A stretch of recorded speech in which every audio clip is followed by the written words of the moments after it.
네, 제가 주님의 교회 처음 부임하여서 인사를 드린 것이 엊그제 같은데 벌써 6년이라는 세월이 흘렀습니다. 새로운 환경에 적응하느라 애썼던 게 엊그제 같은데 벌써 교구 사역자 중에는 제일 연장자가 되었습니다. 그 시간만큼 우리 교회가 많이 친숙해지고 내 집처럼 여겨지게 되었고 또 주님의 교회 성도들을 알아가고 함께한 시간들이 저 안에 이렇게 귀한 시간으로 자리 잡고 있습니다. 사역을 통해 좋은 분들을 참 많이 만났던 것 같습니다. 땀을 뻘뻘 흘리면서 했던 통일선교 사역과 또 젊은이 사역, 또 봉사분과에서 섬기시는 많은 분들, 또 소그룹 분과와 또 상례부를 지금 담당하고 있는데요. 주의 교회 안에 보석같이 귀한 분들을 알아가는 것이 얼마나 감사했는지 모릅니다. 또 교구는 8교구와 3교구를 섬겨왔는데 신앙과 삶을 나누는 교회 안에 너무 귀한 가족들입니다. 그 모든 만남들이 저에게는 너무나 소중하고 또 간직하고 싶은 아름다운 추억입니다. 최근에 한 집사님께서 저희 걱정을 하면서 문자를 보내주셨습니다. 목사님, 이 코로나 때문에 금쪽 같은 2년의 시간을 이렇게 어이없이 보내고 있어서 어떻게 합니까? 하고 말입니다. 저만 그렇겠습니까? 다 마찬가지일 것입니다. 답장을 보내드렸습니다. 부족한 종을 이렇게 격려해 주시고 생각해 주시니 감사드립니다. 하고 말입니다. 정말 그렇습니다. 우리 모두에게는 금쪽 같은 인연이 코로나 때문에 이렇게 흘러가고 있습니다. 이 새로운 환경에 많이 적응도 하였지요. 하지만 그래도 성도님들을 교회에서 만날 수 없다는 게 많이 안타깝습니다. 교회는 모이는 곳입니다. 함께 하나님의 나라와 의를 구하는 곳입니다. 서로에게 헌신하며 교제의 떡을 나누는 곳이 바로 교회이지요. 그런데 그렇게 하지 못하고 있습니다. 많은 사역이 멈춰버렸고 온라인으로 겨우 전화통화하면서 신방하고 있는 정도입니다. 이렇게 시간이 흐르다 보니 주님의 교회 안에서 함께 서로를 알아가던 그 세월의 깊이가 이 2년 동안은 점점 옅어져 가는 느낌입니다. 감사하게도 이번 여름에는 온라인 해외 비전 트립이 있었습니다. 제가 속한 키르기스스탄 팀은 3교구와 6교구 가족들이 함께 했는데요. 비전 트립을 준비하는 과정에서 스텝으로 섬기는 권사님들과 이야기 나눌 수 있는 기회가 있었습니다. 알고 보니 모두 키르기스탄을 뜨겁게 사랑하는 분들이었습니다. 과거에 그 땅에 방문하여서 경험한 소중한 은혜들이 많이 있었습니다. 그래서 그냥 참여한 것이 아니었더라고요. 그분들은 키르기스탄 땅을 직접 가서 보았고 또 만져보았고 선교의 경험을 통해 아주 잘 알고 계셨습니다. 그래서 어쩌면 지금은 갈 수 없는 상황이기 때문에 더 간절한 마음이었던 것 같습니다. 우리 예수님의 제자였던 요한도 우리 예수님에 대해서 매우 잘 알고 있었습니다. 요한은 예수님 바로 가까이 있는 제자였지요. 그분에게서 늘 들었고 그분을 보았고 또 그분을 손으로 만져보았습니다. 그렇기 때문에 요한은 이 요한복음을 기록할 수 있었지요. 이 요한복음은 요한이 직접 보고 듣고 만져서 알고 있는 그분에 대해서 우리에게 소개하기 위한 책입니다. 오늘 우리가 함께 나누려는 요한복음 13장의 말씀도 마찬가지입니다. 여기에서도 요한은 자기가 아는 예수님을 우리에게 잘 소개해주고 있습니다. 이 예수님은 어떤 분이실까요? 이 시간에 예수님과 3년여의 시간을 함께 보냈고 그분의 제자였던 요한의 소개를 따라가 보려 합니다. 그 소개를 따라가면서 우리도 예수님을 더욱 알아갈 수 있기를 소원합니다. 이제 다 함께 성경의 요한복음 13장 1절을 읽도록 하겠습니다. 유월절 전에 예수께서 자기가 세상을 떠나 아버지께로 돌아가실 때가 이른 줄 아시고 세상에 있는 자기 사람들을 사랑하시되 끝까지 사랑하시니라. 그렇습니다. 때는 유월절 전이었습니다. 아마도 마지막 밤 마가의 다락방에서 제자들과 최후의 만찬을 나눌 때였던 것 같습니다. 그들은 예수님과 함께 저녁 만찬 자리에 함께 있었습니다. 그들의 생각과 마음은 어떤 것이었을까요? 아마도 그들 안에는 흥분도 있고 기대도 있고 두려움과 염려도 있었을 것입니다. 그들 중에는 며칠 전에 있었던 나사로의 부활 사건을 떠올리는 사람도 있을 것입니다. 또는 이곳 예루살렘 성에 입성할 때에 사람들이 종려나무 가지를 흔들며 환호하던 소리를 떠올리는 사람도 있었겠지요.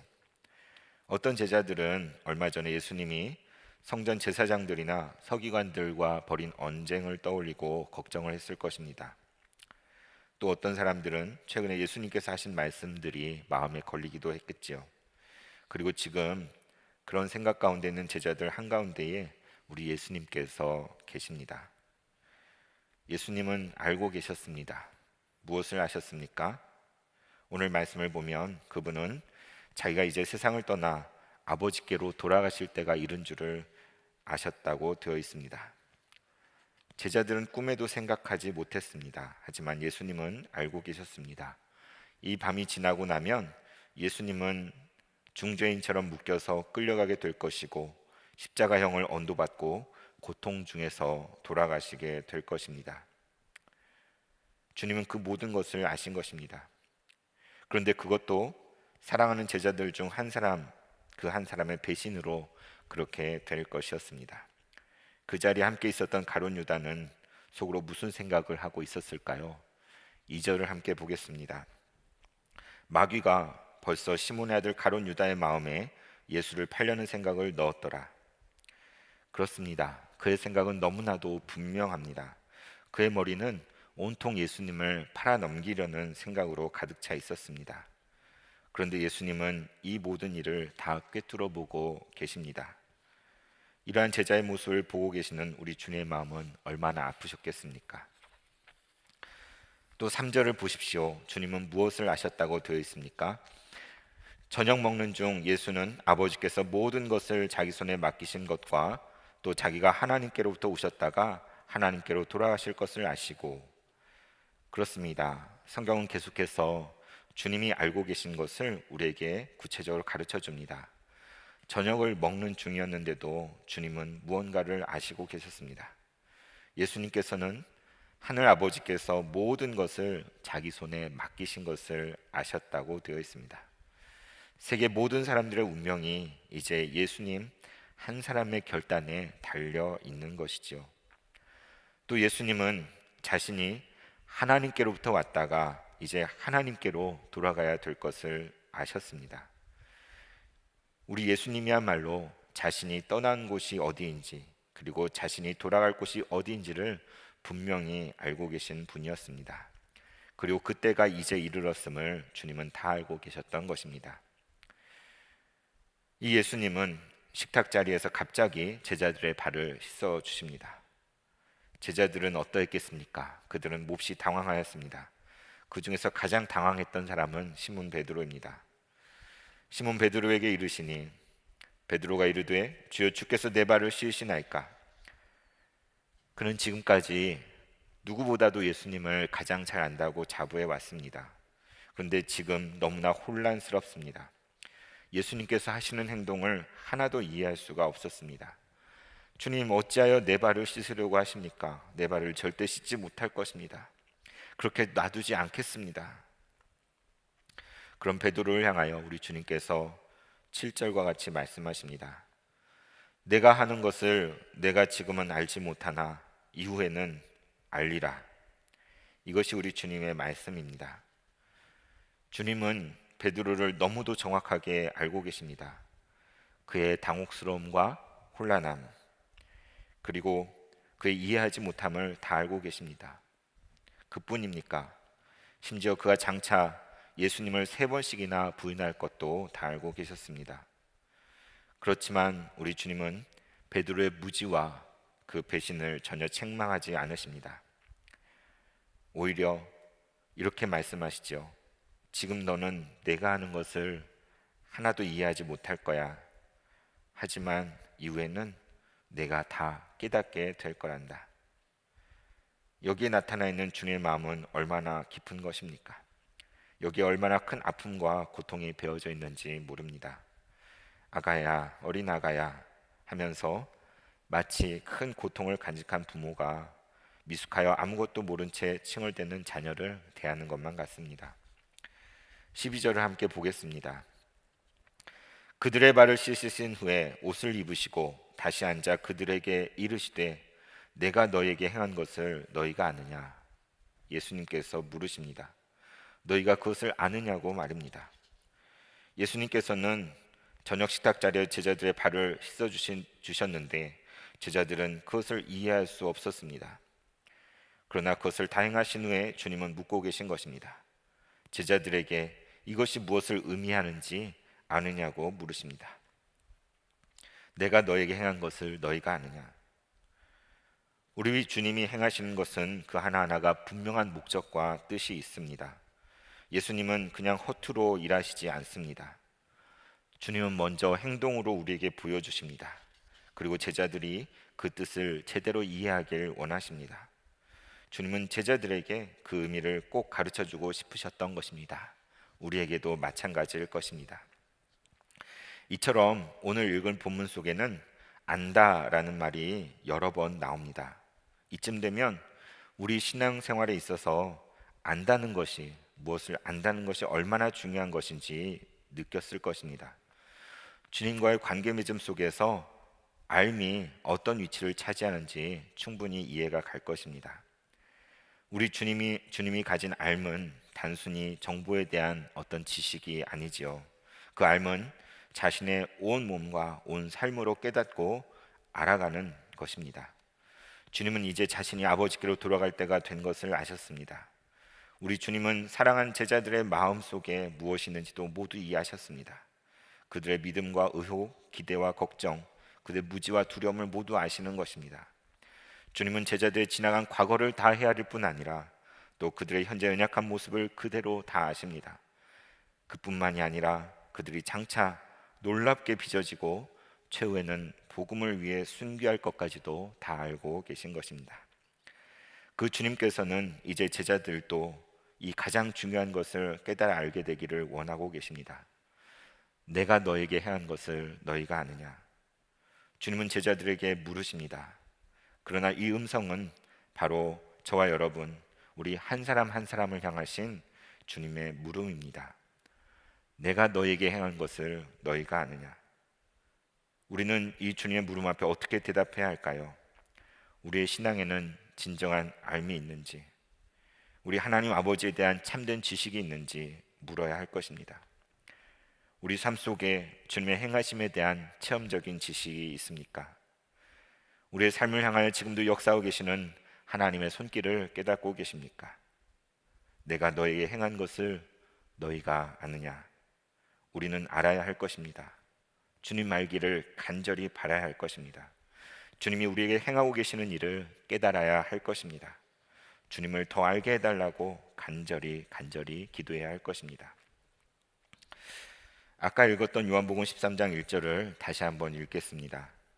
6월절 전에 예수께서 자기가 세상을 떠나 아버지께로 돌아가실 때가 이른 줄 아시고 세상에 있는 자기 사람들을 사랑하시되 끝까지 사랑하시니라.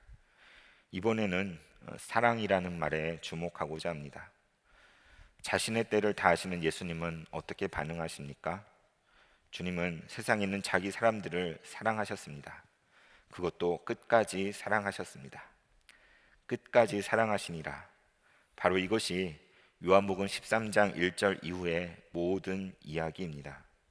이것은 주님의 십자가와 마지막 부활에까지 연결되는 이야기입니다. 어쩌면 성경 전체의 이야기이죠. 주님은 자신의 고난을 앞두고 제자들을 더 사랑하셨습니다. 그것도 끝까지 사랑하셨습니다. 주님은 자신의 죽음 앞에 이제 세상에 남겨지게 될 제자들이 가장 걱정이 되셨습니다. 그래서 그들을 끝까지 사랑하신 것입니다. 우리 주님의 심정이 느껴지십니까? 요한일서에 기록된 대로 하나님은 사랑이십니다. 이 하나님의 사랑은 끝이 없는 영원한 사랑입니다. 그 사랑은 변함없는 사랑입니다. 그 사랑은 결코 실패하지 않는 사랑입니다. 끝까지 사랑하시니라. 그 사랑이 예수님을 통해 지금 나타난 것입니다. 주님은 제자들뿐만 아니라 여기 있는 저와 여러분을 끝까지 사랑하십니다.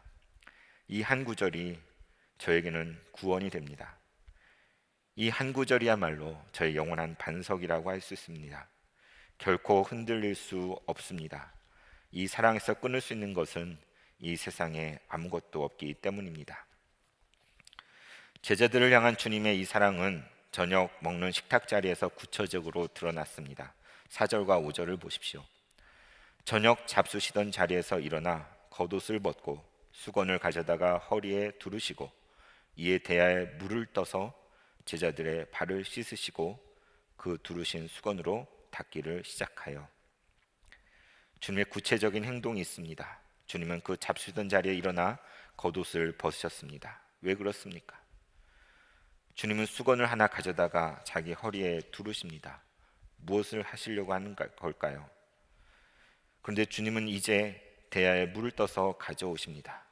그리고는 굽혀 앉아서 제자들의 더러운 발을 한 사람씩 씻어주시기 시작합니다. 아니 주님, 제 발을 닦아주시다니요, 이게 어찌 된 일입니까?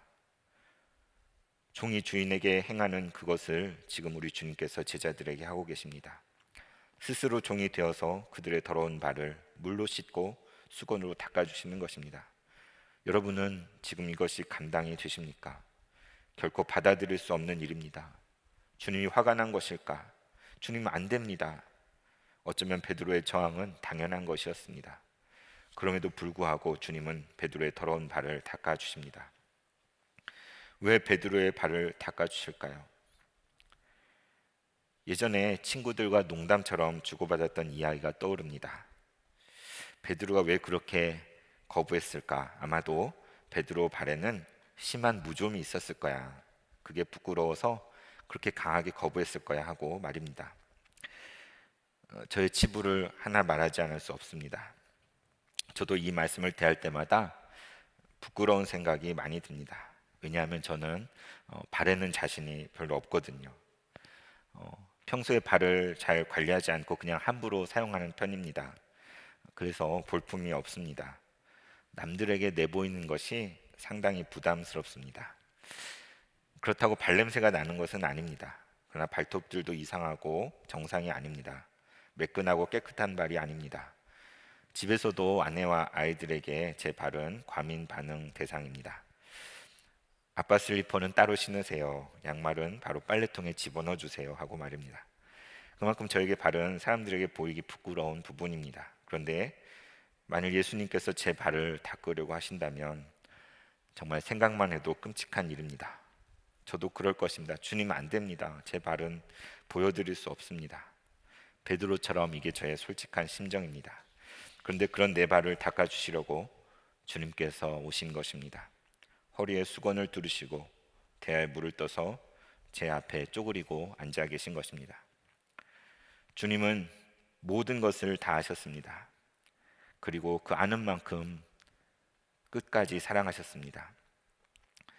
세상을 떠나 아버지께로 돌아가실 때가 이른 줄 아시고 세상에 있는 자기 사람들을 사랑하시되 끝까지 사랑하시니라. 진정한 알미라는 것은 진정한 사랑과 연결되어 있습니다. 온전한 지식만이 참된 사랑을 낳는 것입니다. 우리는 아는 만큼 그만큼만 사랑할 수 있습니다. 누군가를 깊이 안다는 것은 그 사람을 더 깊이 사랑하는 것이지요. 또 우리가 누군가를 사랑한다고 고백할 때 그 말은 내가 당신을 잘 안다는 뜻입니다. 또 더욱 알기를 원한다는 표현이지요. 우리가 주님을 제대로 알지 못한다면 하나님의 사랑을 결코 알 수가 없습니다. 주님을 제대로 알지 못한다면 그분을 사랑할 수도 없습니다. 정말 사랑을 알고 싶으십니까? 그분 앞에 나아가십시오. 사랑하고 싶으십니까? 그 사랑 앞에 나아가 그분을 만나십시오. 그때야 비로소 진정한 사랑을 깨달아 알 수 있습니다. 그때야 우리도 진정한 사랑을 할 수 있는 것입니다. 제가 오늘 나누는 이 요한복음 13장 1절을 마음속에 새기게 된 것은 첫 사역지에서의 경험 때문입니다. 저의 첫 사역지는 구의동에 있는 한 교회였습니다.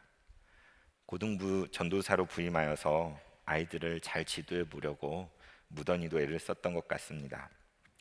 그 중에는 딸같이 된 아이도 있었고 또 서로 친구 먹기로 한 내성적인 녀석도 있었습니다.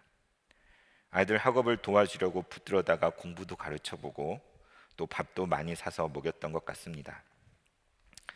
처음에는 제가 사주는 대로 좋다고 받아 먹더니 나중에는 저의 주머니 사정을 아이들이 걱정을 해주더군요. 그럴수록 더 먹이고 싶은 게 사역자 마음 아니겠습니까? 괜찮아, 전도사님 돈 많아 하면서 더 먹이게 되었습니다. 그 중에는 서로 사이가 틀어진 아이들도 있었습니다. 그 아이들을 화해시키려고 노력도 많이 했던 것 같습니다. 아이들의 연애사도 한눈에 다 들여다 보였습니다. 아이들 중에는 입에 피어싱을 하고 민망한 옷을 입고 교회 오는 아이도 있었고, 담배 냄새가 나는 아이도 있었고, 수련회까지 술을 가져오는 아이들도 있었습니다. 하지만 이 아이들을 어떻게 사랑하지 않을 수 있었겠습니까? 다 저의 새끼들인데 말입니다. 그렇게 감사하게 고등부 사역을 시작한 지 1년하고 5달이 지났을 무렵 신대원 3학년 때입니다. 문득 제 마음속에 떠나자 하는 마음이 들었습니다. 졸업은 이제 한 학기밖에 남지 않았는데, 그런데 만일 지금 내가 모든 것을 내려놓고 떠나지 않으면 나는 밥벌이와 성공을 위해 달려가는 그렇고 그런 사역자가 될 것만 같았습니다. 떠나야 한다. 그래서 저는 덮어놓고 1년짜리 견습 선교사에 지원을 하였습니다.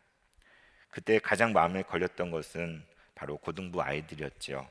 그럼에도 불구하고 지금 내려놓고 떠나는 것이 하나님의 뜻이라고 여겨졌습니다.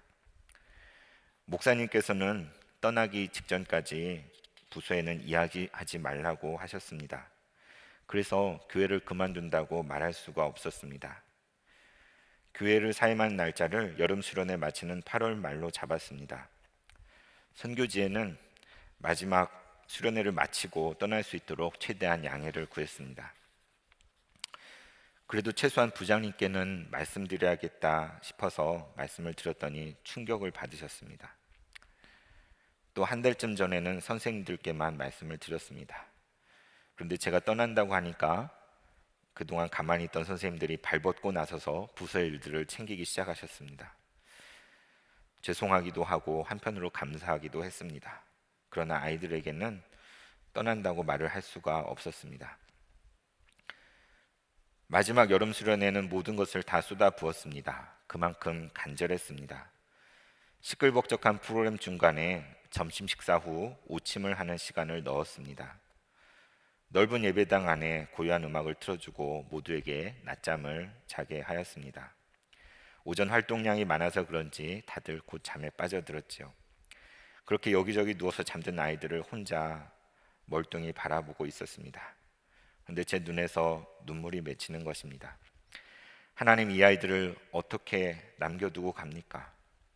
제가 떠나게 되는 줄도 모르는데 너무너무 미안합니다. 이 아이들을 어쩌면 좋습니까?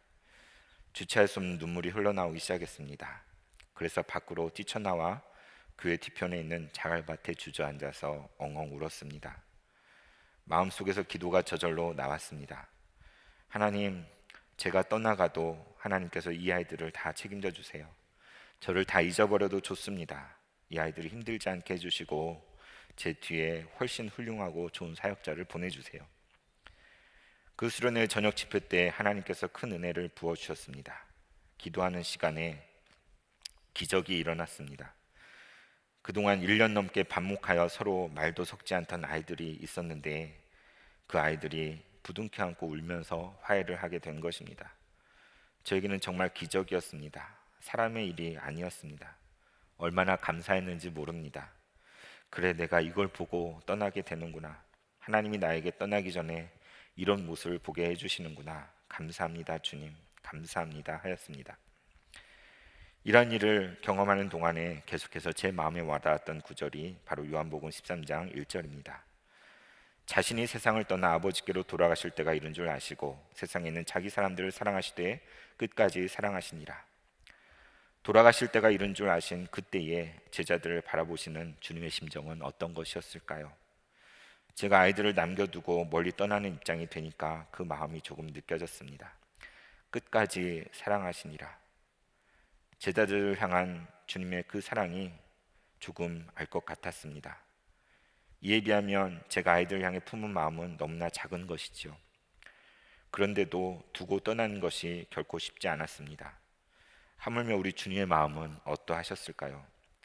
마지막으로 제자들의 발을 닦아주시면서 보여신 그 마음 그대로, 그 섬김과 사랑이 바로 지금 저와 여러분을 향한 우리 예수님의 사랑인 것입니다.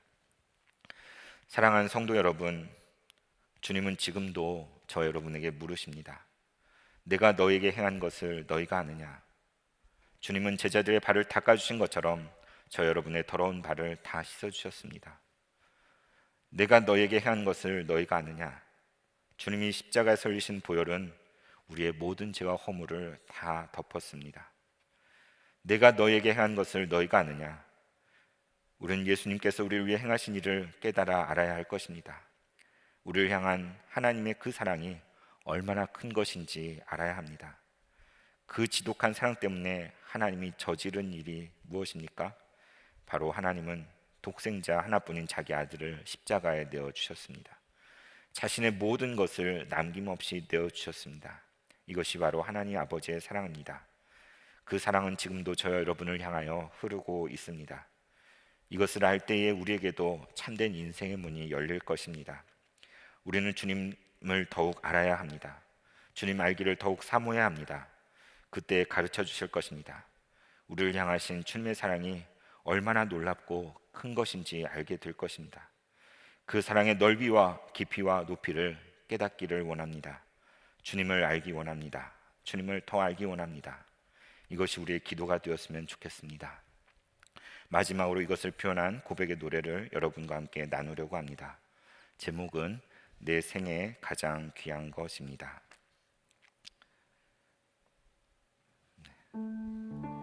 먼저 영어로 한번 부르고 우리말 가사로 불러보겠습니다.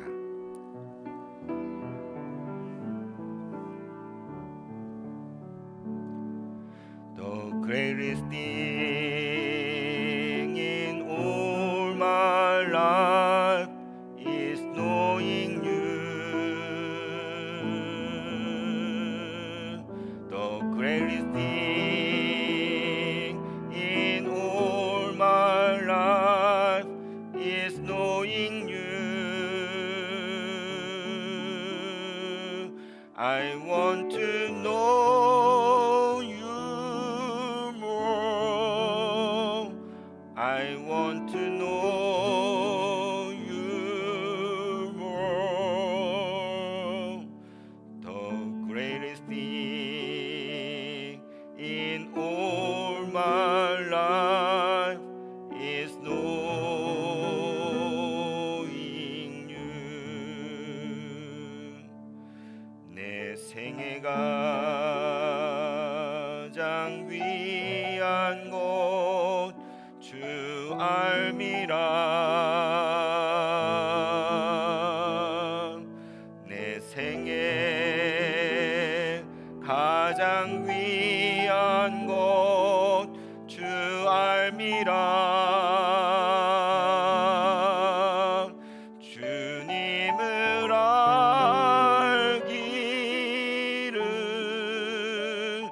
간절히 원하네. 내 생애 가장 귀한 것 주 알미라.